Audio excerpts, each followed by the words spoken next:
I left India 35 years ago, went on to the United States, and had tremendous success in that meritocracy. But none of that could have happened if I hadn't had a wonderful upbringing very much here in India.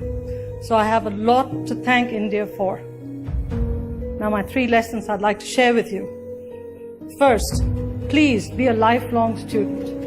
When we are kids, we ask questions like, why is the sky blue? Why is the bird flying so high? But for some reason, as we get older, that curiosity goes away. And if we are happy with the knowledge we have, then we are actually going to atrophy. So please remain a lifelong student. Don't lose that curiosity.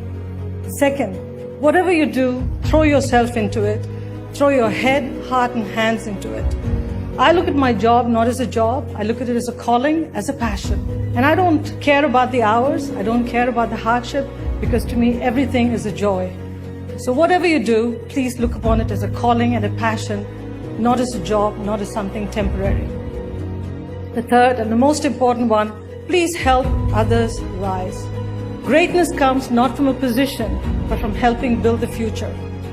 All of us in positions of power have an obligation to pull others up. As I stand here today, I look at my responsibility not as accepting an honor. I look upon it as accepting a challenge and a responsibility, an obligation to actually make it possible for the people who are younger to come up and achieve levels of greatness so they too can be on the stage sometime in the future.